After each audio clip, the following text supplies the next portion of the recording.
You heard of him? Dr. Salazar. Bulk of the people, they never heard the name, Dr. Salazar. But you can't take exception to his claim because he only knows Dr. Salazar.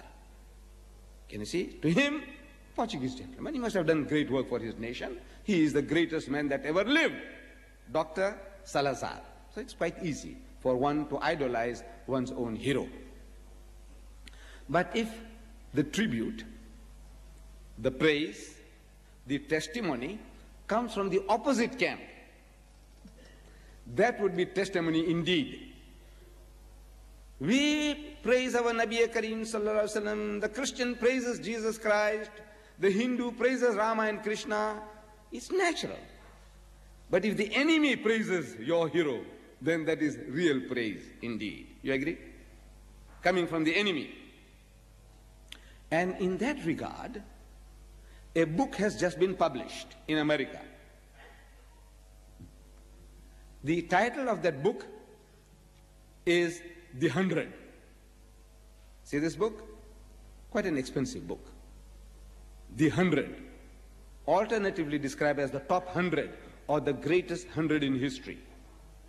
The author is a certain Michael H. Hart, described as an astronomer and a mathematician. This American, he goes out of his way to search in history for the 100 most influential men from Adam alayhi salam, from Adam up to current times. And he gives us a list of those 100 most influential men according to his reasoning. He gives reasons behind every person that he chooses. Why he chose this number 1 and why he chose that number 30 and why he chose that number 100. He gives you reasons. And the amazing thing about his list is this, that number 1 on his list, you can guess, is Mohammed sallallahu alaihi wasallam. Number 1, Mohammed. An American in America, writing a book which retails in America for $12.50, 572 pages. Who will buy his book? The 200 million nominal Christians of America or the 6 million Jews, not Pakistanis, Bangladeshis or Arabs.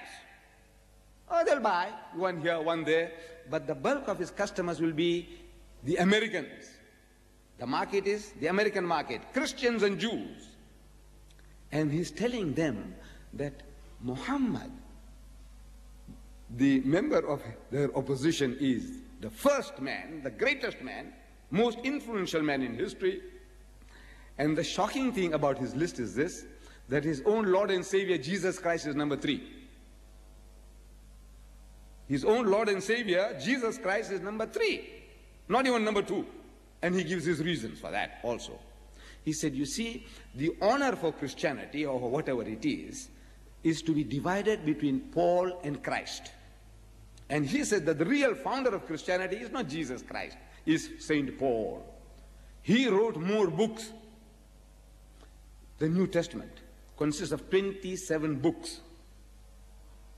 27 different books, out of which more than half, 14 are written by this one man, Paul, Saint Paul, the self-appointed apostle of Jesus. Self-appointed. He didn't go and choose him. He chose 12. But the self-appointed apostle, as he claims, Paul, he wrote 14 out of 27 books, more than half. And everything that the Christian is preaching today is not the preachings of Jesus, are not the teachings of Jesus, are the teachings of Paul. See, whenever we have an argument with the Christian, we are asking him, do you keep the laws and the commandments? Because Jesus said so. One jot or one tittle shall in no wise pass from the law till all be fulfilled. Do you keep the laws and the commandments? He said, whosoever therefore shall break one of these least commandments, or shall teach men so, shall be called the least in the kingdom of heaven. But whosoever shall do and teach shall be called great in the kingdom of heaven. Do you keep the laws and the commandments? He says, no. So why don't you? So he says, no, the law is nailed to the cross. He said, we are now living under grace. I said, where did you get that?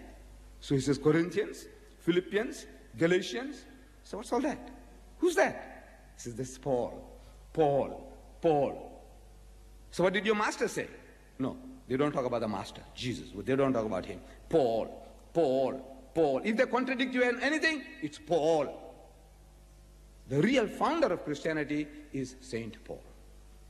So, this man, Michael H. Hart, he gives the, had it not been, he would have come number 2, Jesus Christ. But since the honor is divided, he goes to number 3. So I'm asking, please account for it. Why should an American in America publish a book? He wants to do business. And he's provoking his customers. You see, in business, we say that the customer is always right. You must appease your customers. If you want to do business, you must please your customers. You don't argue and debate with your customers. Otherwise, they won't come back. But this man is telling his customers that they are all wrong. And he's right. Muhammad number 1, Jesus Christ number 3.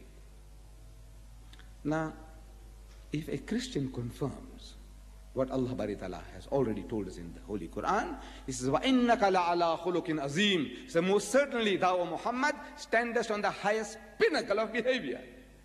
It makes us happy that a Christian in America, he goes to confirm what the Quran stated 1400 years ago. But the problem is, I say, account for it. We are asking the unbeliever, account for this. Why should he go out of his way and provoke his customers? So some cynic, you know, jocular fellows, sarcasm. They say maybe some Arab might have bribed this fellow. You know, the Arabs are very rich. They have just run into money, petrodollars, you know, petrodollars. It's quite easy for an Arab. You know, one of our brethren, he's married to a woman from Johannesburg, a white woman from Johannesburg. And she boasts about her illegitimate daughter, that woman, the wife of Adnan Khoshoggi. So our brother Adnan, he was spending $30,000 an hour for his wife to see color TV on her yacht in the Mediterranean. She could have seen black and white, but it wasn't good enough for her. She must see color TV. But with who? With her boyfriend, Rudolph Churchill. And our brother is paying for that. Our brother is paying $30,000 an hour to beam by satellite, especially for his wife to enjoy with her boyfriend in the yacht. Another of our brethren, he goes to the Australian waters to do fishing. Blue marlin, you know, it's that game fish. You might have seen it on TV. When you hook that, it flies out of the water like a bird, and it, you know, it's a fighting fish. So he went to catch blue marlin in the Australian waters. He didn't catch anything, poor fellow. But the people who helped him to bait the hook, he gave them $2,000 each. Tip, $2,000 each. Look, if our brothers can do that, why can't they give $10,000 to Michael H. Hart? He said, look man, you're writing a book. What about putting in a few good words for my Muhammad? I say it's possible, but it's not probable. It wouldn't enter the minds of our brethren to do such things. Then in the Times magazine, July 15, 1974, there were a series of essays under the heading, Who were history's great leaders? Who were history's great leaders? The first one was about the most influential men in history. Now the question is the great leaders in history.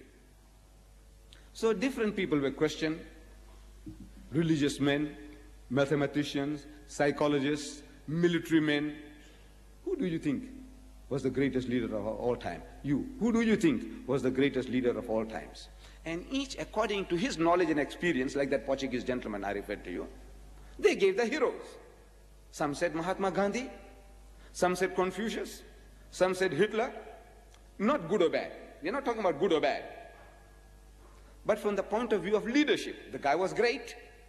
90 million Germans at his bidding, death or destiny, and he led them to destruction. 90 million, they marched into Russia. When they marched into Russia, they destroyed 20 million Russians, 2,000 kilometers non-stop. Look, as a leader, the guy was great. Good or bad, we're not talking about that. Leadership. Some say Mussolini, from the point of view of leadership, the guy was great. Each giving his hero according to his experience and background, his knowledge. Among these contributors, there is one James Gavin. He is described as a United States Lieutenant General, retired. He says, he's an American, in that article he says, among leaders who made the greatest impact through the ages, I would consider, number one, guess who? Mohammed. Number one, Mohammed. And as a Christian, he says, number two, Jesus Christ. You blame him? But I said, account for that. Why should he put our Nabi Kareem sallallahu alaihi wasallam number one and his own God and Savior number two? Which Arab bribed him? I don't know. Then there is another contributor to those articles by the name of Jules Masserman. He is described as a United States psychoanalyst. And you know the psychoanalyst, the job is to analyze the minds of men. And when they find